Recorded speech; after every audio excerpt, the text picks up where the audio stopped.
وسلم دائما أبدا على حبيبك خير الخلق كلهم مولاي صل وسلم دائما أبدا على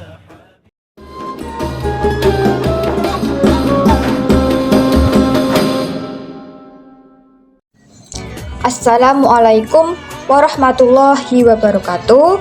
Perkenalkan, nama saya Devi Nurdiana Celia Putri. Saya dari Prodi PJKR 2A 2024, NIM 240701026. Di video saya kali ini, saya akan menyampaikan yaitu pada bab ketiga, tugas aswaja.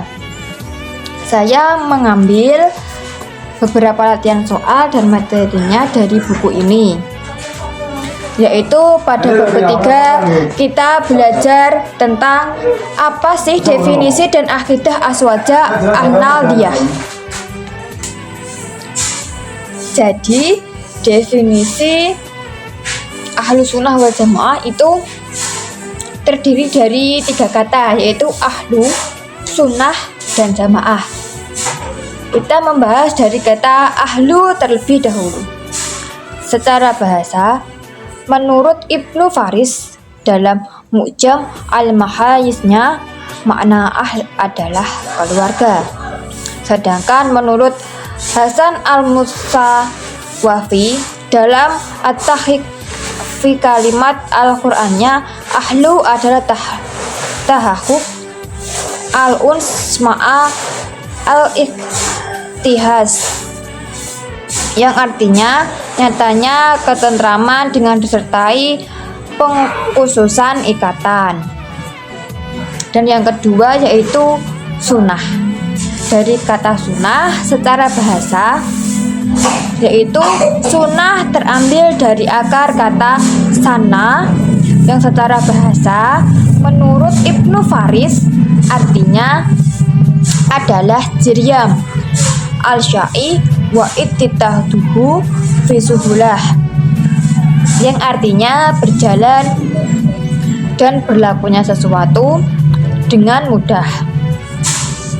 Kemudian dari kata jamaah, sedangkan lafal jamaah terambil dari akar kata jamaah, yang secara bahasa bermakna tadamu al-sya'i atau bergabungnya sesuatu.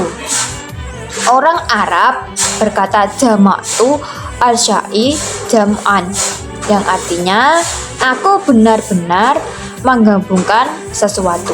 Itu sedikit penjelasan dari definisi.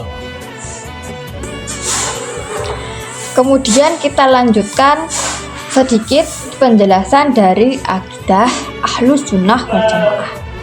Nama Ahlus Sunnah wal Jamaah muncul jauh setelah era Nabi dan era sahabat. Meskipun nama tersebut muncul belakangan, namun secara substansi akidah Ahlus Sunnah wal Jamaah adalah akidah yang diimani oleh Rasulullah SAW dan para sahabatnya.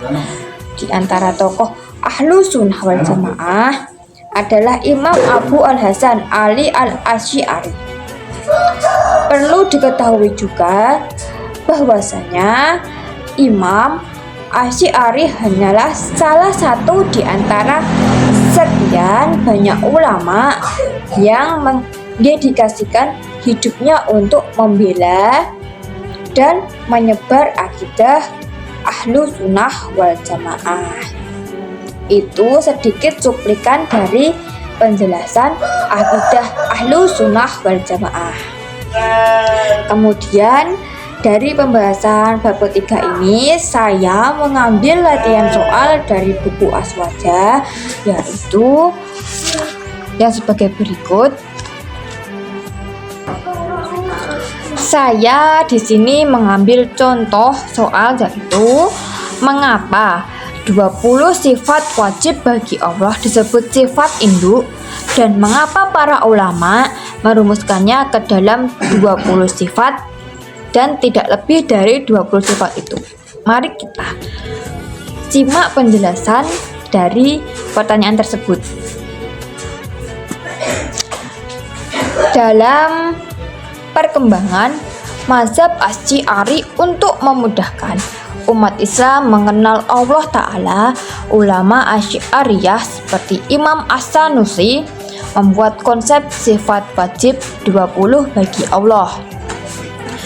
20 sifat wajib ini mempunyai kebalikan yang disebut 20 sifat mustahil Allah. Dan tidak hanya itu, mereka juga membuat konsep 4 sifat wajib Rasul, 4 sifat wajib mustahil, dan sifat 1 jaiz.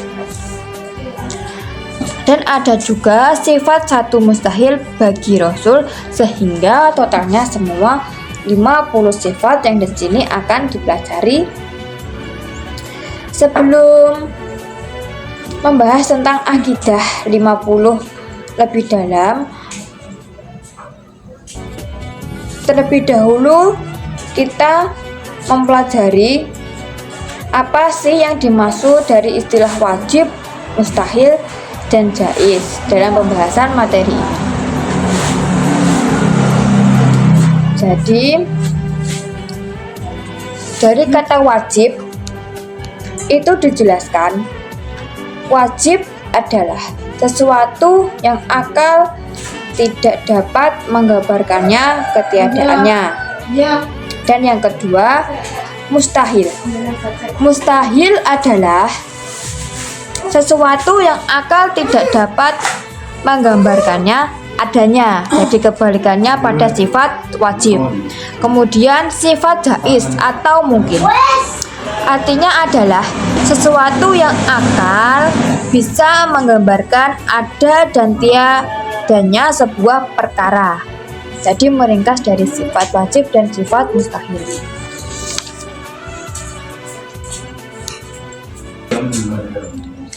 Kemudian muncul pertanyaan seperti berikut.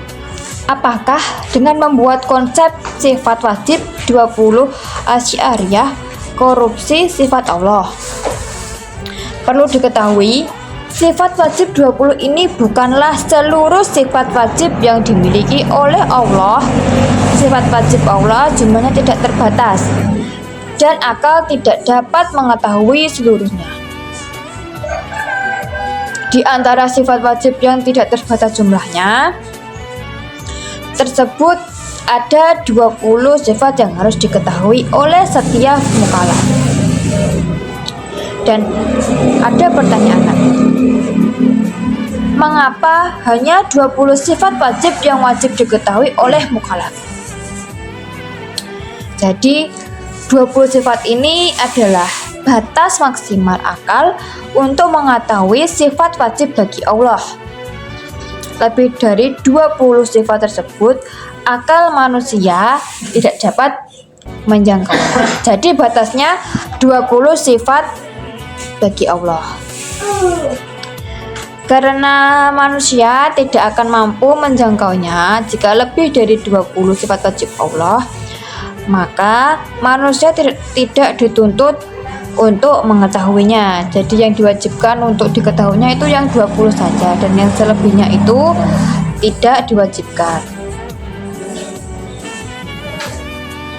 Dan yang dimaksud dari sifat induk adalah seluruh sifat-sifat yang dijelaskan dalam Al-Quran ataupun hadis menginduk kepada sifat-sifat yang tadi, 20 sifat Allah.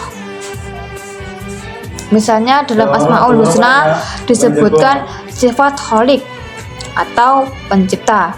Apabila kita menetapkan sifat Khaliq untuk Allah, maka secara otomatis kita menetapkan sifat Qudrah atau kuasa bagi Allah.